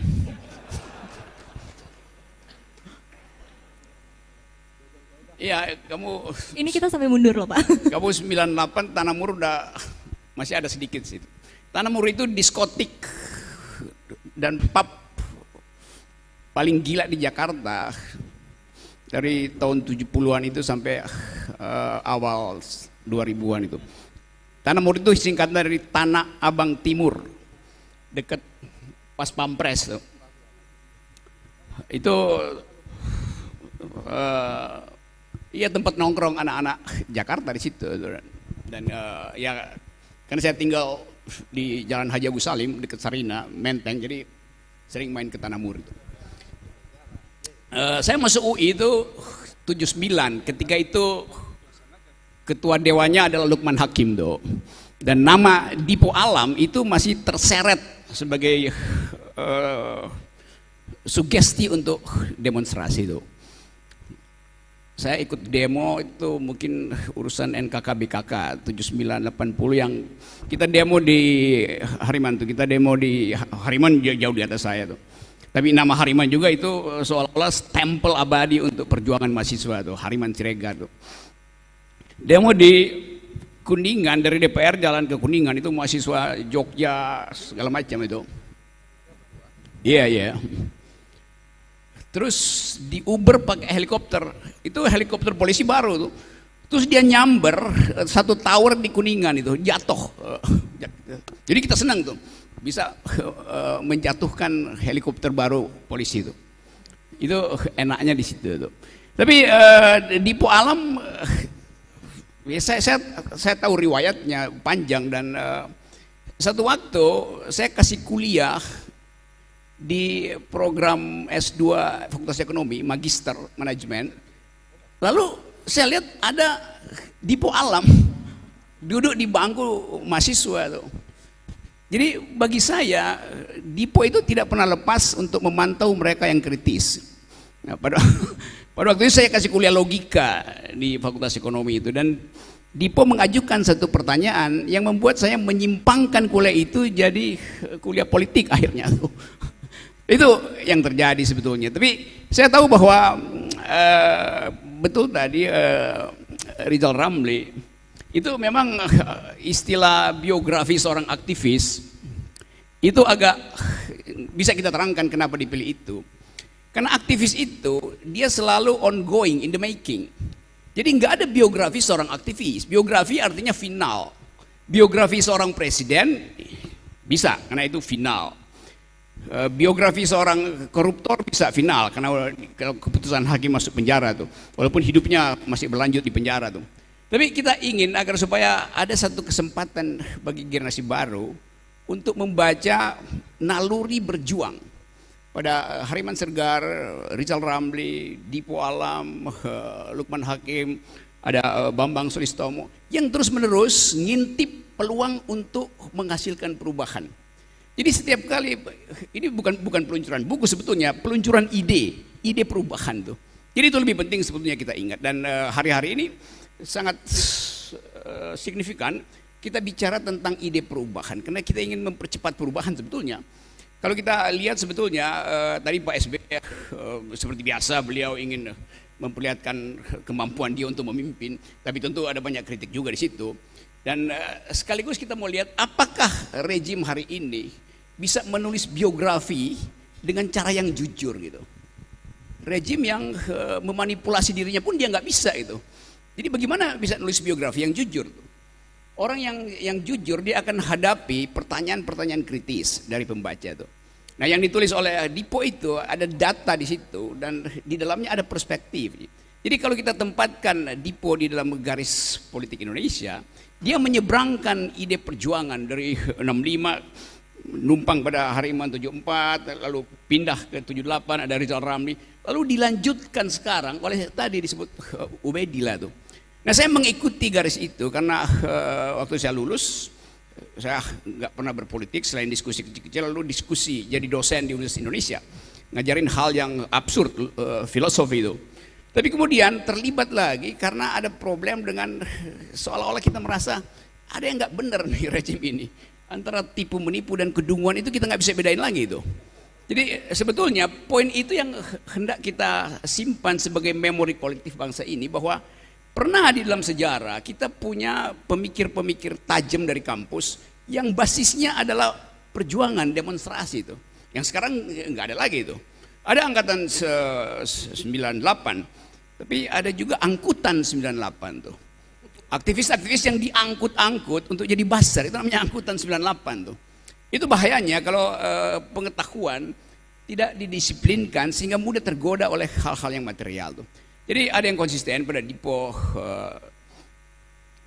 Lukman Hakim, Rizal, Hariman, Bambang Sulistomo, yang tetap setiap kali bicara itu ada referensi akademis.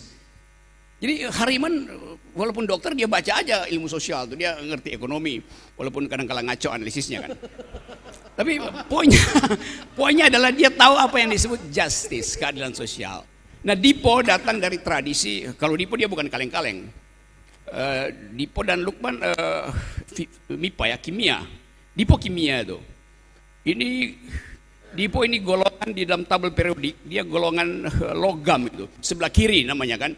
Jadi bukan kaleng-kaleng tuh. Saya dulu belajar ilmu kimia begitu, dalam tabel periodik ini golongan logam, bahkan mendekati logam mulia tuh. Jadi sekali lagi saya senang karena Dipo mengumpulkan kita untuk mengingat bahwa menjadi aktivis itu adalah predikat seumur hidup. Biografi hanya catatan bahwa ada satu periode yang ingin diingat orang, bahwa seseorang pernah memperjuangkan keadilan. Saya kira itu intinya tuh, dan semua pemimpin yang memperjuangkan keadilan dia akan diingat sebagai aktivis. Yang nggak pernah lakukan itu, mereka yang hidup di gorong-gorong, nggak pernah melihat cahaya keadilan tuh. Jadi sekali lagi terima kasih ya. Saya jauh-jauh biar gak satu frame. Sebelum pembicaraan saya kesangkut delik. Makasih. Terima kasih. Terima kasih. Ini benar-betul memantik ya. Sesuai dengan judulnya, pemantik diskusi kita. Dia kalau kita tidak hentikan tidak hanya memantik, dia akan membakar kita. Betul. Udah lumayan disiram ya tadi ya minyaknya. Ketua Dewan Mahasiswa Tanamur tahun 70-an. Rocky masih Gerung. ada jiwa-jiwa aktivisnya masih bergelora. Iya. Oke, next. Ya, ada sosok yang saya kira bersama waktu saya masih kecil tentu membaca koran, tiba-tiba ada 2 orang pergi bicara di tim mengumumkan kami mengajukan Ali Sadikin sebagai calon presiden menggantikan Soeharto. Saya kira itu pernyataan main-main, ternyata beneran. Nah, selain Dipo Alam, di sebelahnya ada orang, ini dua-duanya kalem Bang Hariman. Dua-duanya coba kalem. diingat-ingat siapa yang mengatakan hal tersebut. Dua-duanya kalem. Kalau lihat fotonya, silahkan Bang Dipo kalem, yang satunya sebelahnya lagi kalem. Ternyata berani betul. Bambang Sulistomo. Bisa ke depan, Mas? Ini kalau di musik ini kayak Lennon McCartney atau Jagger and Richard. Terima kasih. Saya senang kumpul-kumpul gini nih. Meskipun nggak banyak, tapi kan semuanya wakili aspirasi. Aspirasi tadi Rocky Gerung bilang apa tadi? Yang positif tadi itu. Ya, buka aja, oke.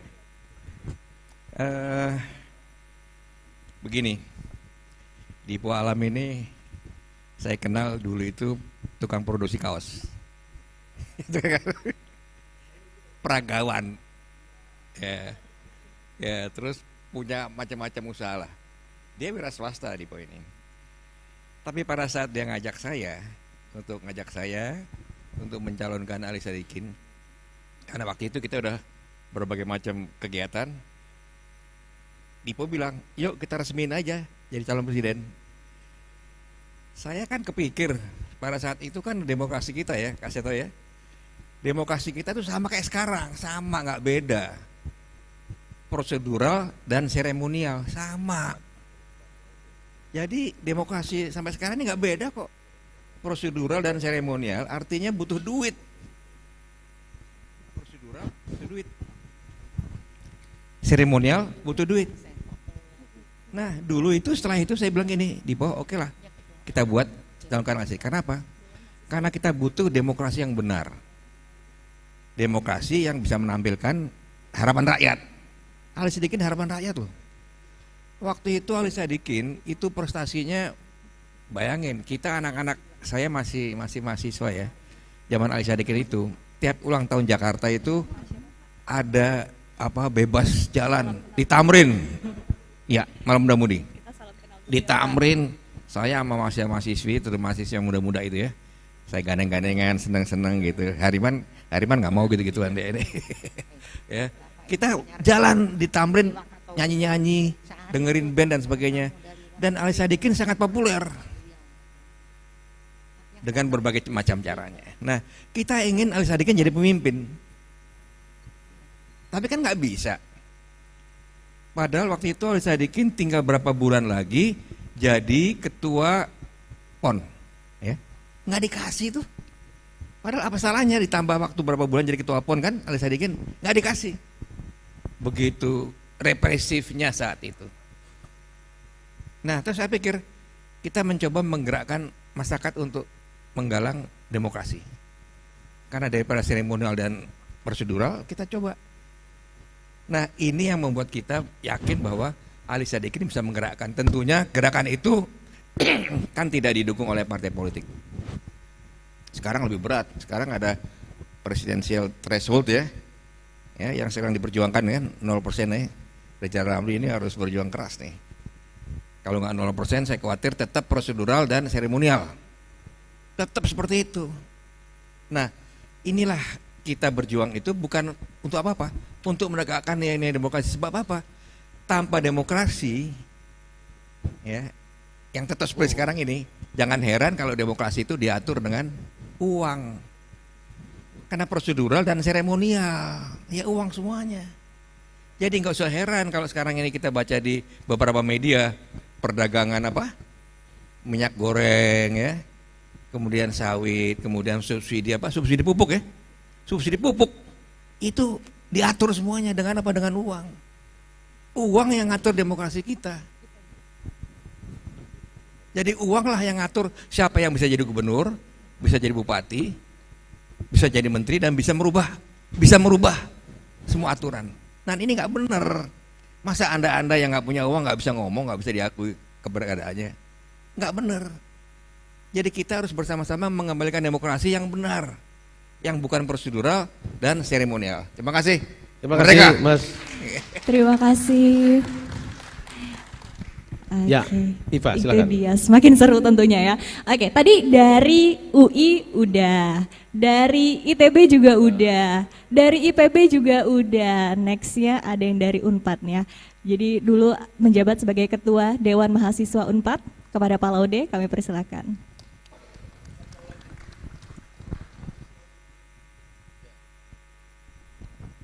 Terima kasih. Assalamualaikum warahmatullahi wabarakatuh.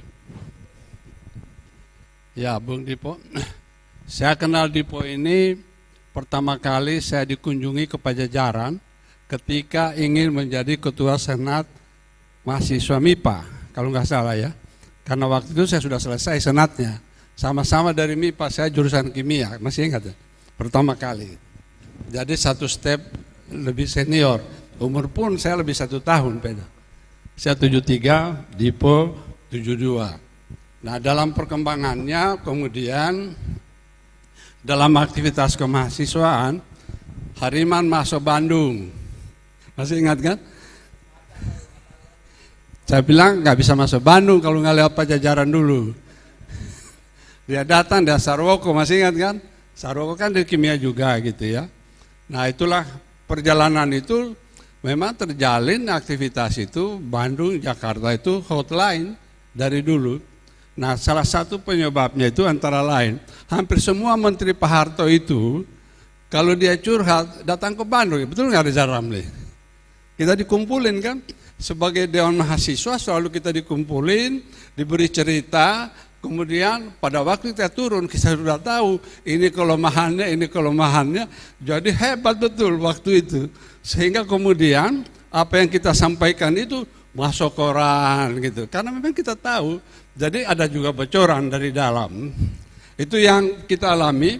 Tapi waktu Malari, saya ada Yudi Heri masih ingat, masih kumpul Trisakti, tahu-tahu Senayan udah kebakar.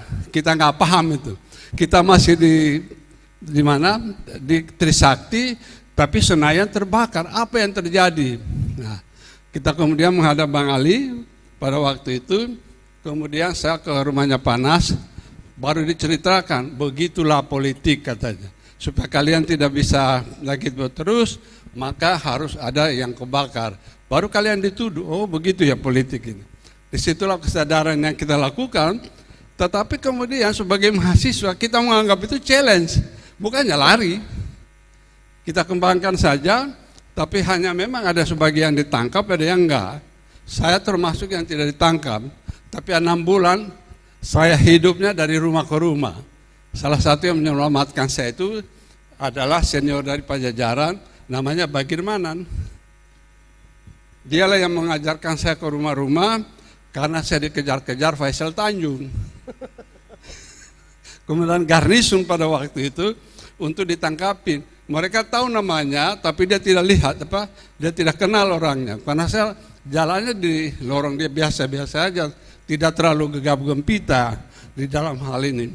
Nah, tapi termasuk di blacklist dengan Dipo. Kemudian kita ketemu di LIPI dengan Lukman. Kita dikumpulkan oleh Profesor Muhammadi sebagai deputi teknologi Pak Bahtiar Rifai waktu itu ya. Pak Bahtiar Rifai saya sempat bicara bahwa dengan Pak Muhammadi, karena Pak Muhammadi itu dari Elektro ITB, dia bercerita bahwa yang tidak bisa diterima menjadi pegawai negeri kumpul di LIPI.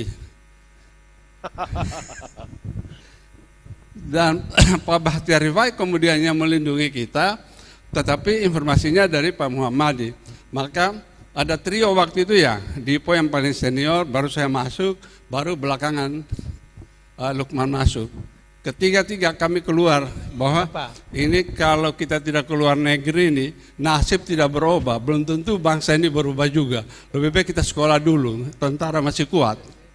Jadi Dipo Alam berangkat dulu, 2 tahun kemudian saya menyusul, kemudian Lukman menyusul. Tapi di dalam pekerjaan itu kami saling berkomunikasi. Pada waktu hari saya ke Washington DC ya, saya nginep rumahnya Dipo, ini ya masakan, masih ingat itu ya. Nah disitulah kita, bagaimana hubungan-hubungan itu, dan disitulah kita kemudian membuat Permias, masih ingat.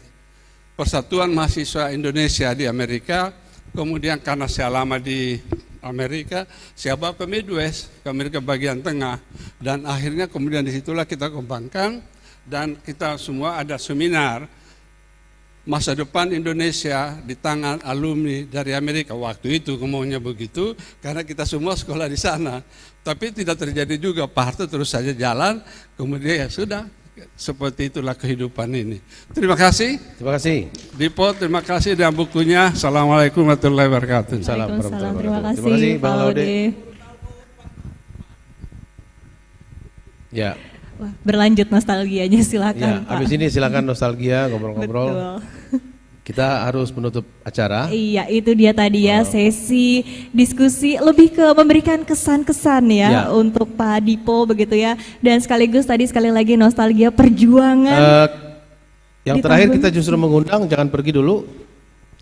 Ini tokoh yang juga aktivis mahasiswa zaman Pak Dipo Alam. Betul. Yang dipanggil Kak oleh banyak presiden, kecuali oleh Pak Karno. Karena Kak Seto namanya. Karena beliau. Perjuangannya juga sampai detik ini ya, masih terus berlanjut begitu, Kak Seto? Iya. Iya, Kak boleh Seto. dong Kak Seto ya berbagi kesan-kesannya untuk Pak Dan Dipo. bagaimana menjadi ketua seksi ya, ketua seksi di bawah kepimpinan Pak Dipo ya. Ya, jadi adab waktu itu, adab Kak Seto waktu dipimpin, adab dipimpin oleh Pak Dipo. Iya, ini sekaligus ya untuk menutup sesi diskusi sekaligus kesan-kesannya untuk Pak Dipo begitu ya.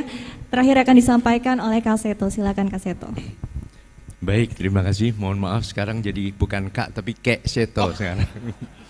Karena tahun ini udah 17 tahun saya umurnya. Tapi penampilan masih Kak. Ya, baik. Bismillahirrahmanirrahim. Assalamualaikum warahmatullahi wabarakatuh. Salam sejahtera untuk kita semua. Pertama-tama terima kasih banyak untuk Mas Dipo Alam untuk undangannya yang luar biasa, suatu kehormatan bagi saya bisa hadir di tempat yang megah ini. Ya, mungkin saya mau mengisahkan, tadi sudah disebutkan bahwa saya termasuk dalam kabinetnya Mas Dipo Alam waktu beliau jadi ketua di MUI, dan saya sebagai ketua bidang pengabdian masyarakat.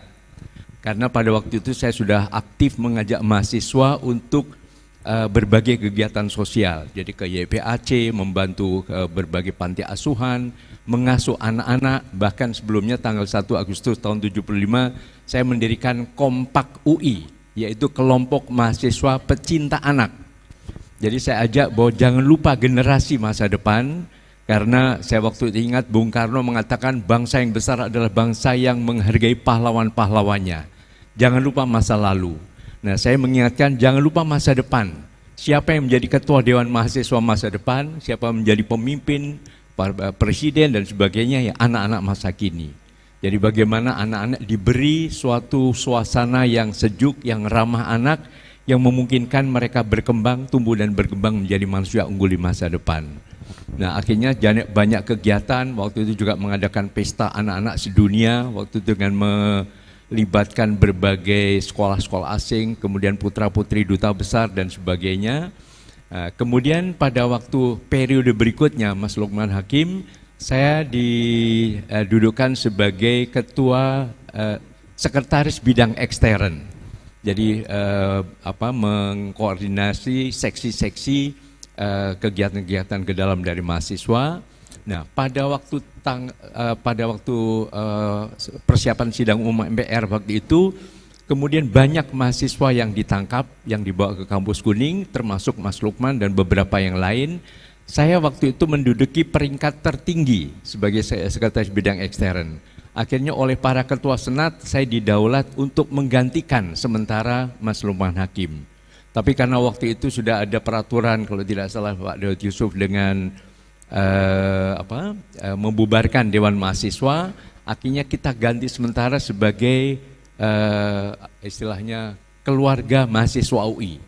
Jadi saya diminta sebagai pimpinan keluarga mahasiswa UI, sekretarisnya adalah Mas Fuad Rahmani, dan beliau kalau tidak salah pernah menjadi Dirjen Pajak di Kementerian Keuangan. Nah, kemudian waktu itu sedang terus kita bergolak, kita sering rapat gelap. Rapat gelap karena memang rapatnya di tempat yang gelap begitu, karena terus diintai oleh Intel. Terus waktu itu suatu saat rapat di Fakultas Teknik di Salemba, diputuskan bahwa karena mahasiswa UI sudah dikirimi BH oleh DMITB. Waktu itu ketua Dewan Mahasiswanya adalah yang jadi duta besar di Jepang, Mas Heri Ahmadi, ya. Nah, kita dikirimi, mahasiswa UI banji katanya. Lalu kita rapatkan, oke, kita mogok kuliah. Tapi pada waktu itu ITB diserang militer, banyak yang luka-luka. Nah, kita rapat membentuk pagar betis. Jadi pada waktu pengumuman mahasiswa bergandeng tangan. Jadi kalau sampai militer masuk, kita harus kendalikan mahasiswa supaya terus berlindung begitu. Nah, akhirnya saya agak lupa tanggalnya. Pada hari H saya diminta berdiri di mobil, kemudian ya menyerukan, mulai saat ini kami nyatakan mahasiswa UI mogok kuliah untuk waktu yang tidak ditentukan. Wah, semua bersorak-sorai. Pada saat itu tentara masuk, nah kita cepat mundur. Akhirnya udah kita lari ke berbagai tempat, tapi tidak sampai sehari kami ditangkap. Lalu dibawa ke Kodam 5 Jaya. Nah, yang waktu itu satu persatu dimarahi, tapi sebelumnya kami dipanggil rektor. Waktu itu Pak Amar Marjono dan beberapa dekan, dan dimaki-maki. Kamu bikin malu UI. Kenapa mesti begini-begini dan sebagainya. Ini permintaan mahasiswa, kami jelaskan begitu. Tapi sudah, kamu bisa dipecat. Alhamdulillah tidak dipecat ya. Akhirnya kami tidak berapa lama kami ditangkap. Nah, saya diperiksa oleh Rektor Kampus Kuning, Bapak Edi Nalapraya, waktu sebagai kasdamnya. Lalu tiba-tiba, nah ini ajaibnya, tiba-tiba, loh, kamu kan gurunya anak saya, gitu. Jadi rupanya putrinya Pak Edi Nalapraya itu murid saya di taman kanak-kanak yang diselenggarakan di Taman Ria waktu itu. Terus, kamu kayak namanya Kak Seto kan, begitu. Waktu itu sudah dipanggil Kak juga waktu itu. betul Pak, kamu ngapain begini-begini? Ya ini tugas kami sebagai mahasiswa yang memperjuangkan idealisme untuk ya perubahan pemerintahan dan sebagainya. Udah, kamu nggak usah begini-begini, kamu berjuang juga bisa melalui dunia anak-anak, kamu kembali ke dunia anak-anak. Panggil ajudan, tolong ini dibawa kembali ke rumahnya, sementara yang lain ditangkepin. Jadi saya calon alumni kampus Kuning nggak jadi. Jadi akhirnya sampai di rumah kebetulan saya dapat undangan dari TVRI, diminta untuk mengasuh acara Aneka Ria anak-anak yang waktu itu bersama dengan beberapa artis termasuk Kak Heni Purwonegoro.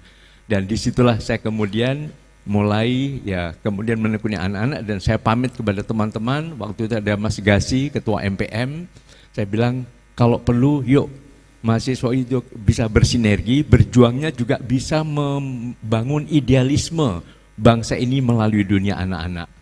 Dan itulah akhirnya saya terus kebablasan ke dunia anak-anak, tapi saya tetap bersahabat dan saya tetap mengagumi para tokoh-tokoh Dewan Mahasiswa, baik Mas Lukman Hakim, Mas Dipo Alam, Bang Hariman Siregar, semua idola-idola saya.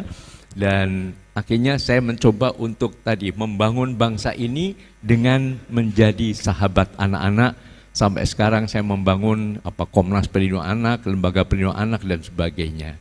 Mungkin ini sekedar kisah saya, tapi saya ini semua tidak luput dari keteladanan yang luar biasa dari Mas Dipo Alam, dan tadi saya akan baca sampai selesai bukunya hari ini juga.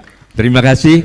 Selamat untuk Mas Dipo Alam. Assalamualaikum warahmatullahi wabarakatuh. Waalaikumsalam warahmatullahi wabarakatuh. Terima kasih Kak Seto. Tadi itu dia ya, ada pengalamannya juga begitu ya. Sebelum menekuni dunia anak-anak, ada perjuangan juga yang sudah dilakukan oleh Kak Seto tentunya ya. Oke, sebelum kita menutup sesi diskusi hari ini, saya akan bertanya dulu kepada rekan saya di sini, Bang Ihsan, yang juga turut menulis ya di buku yang ini. Dipo Alam di Mata Mereka, ada sedikit kata-kata yang disampaikan oleh Bang Ihsan terkait dengan Pak Dipo, mungkin boleh di-share ke kita semua. Cuma 2 kata, Pak Dipo itu berhasil berjalan dengan kaki kiri di teknokrasi, kaki kanan di demokrasi. Jadi itu menurut saya yang paling penting dari Pak Dipo Alam sebagai teknokrat, sebagai mahasiswa, ilmuwan, dia bekerja dalam sepi, tapi untuk demokrasi tiba-tiba muncul, dia bisa menyuarakan hal-hal yang barangkali orang lain tidak berani katakan. Saya kira hanya orang yang sering merenung, banyak membaca, yang bisa melakukan hal seperti ini. Terima kasih. Oke, itu dia ya, seimbang ya. Berarti tadi seperti yang disampaikan oleh Pak SBY sebelumnya, kritis tapi bertanggung jawab ya. Oke, itu dia. Terima kasih semuanya, dan demikian kita tutup sesi diskusi ini. Ya, Iva. Dan sekali lagi kami ucapkan selamat untuk Bapak Dipo Alam atas peluncuran bukunya. Semoga sukses bukunya bisa menginspirasi khususnya untuk generasi yang akan datang, khususnya untuk generasi muda tentunya. Pak Dipo, terima kasih. Dan untuk rekan-rekan juga para aktivis, terima kasih. Dan berikutnya saya kembalikan ke MC. Ya, demikianlah seluruh rangkaian kita pada hari ini. Kami Betul, dan kalau tadi meminjam istilahnya Bang Rocky, kalau aktivis itu memang tidak akan pernah berhenti ya. Pasti. Dari masih mahasiswa,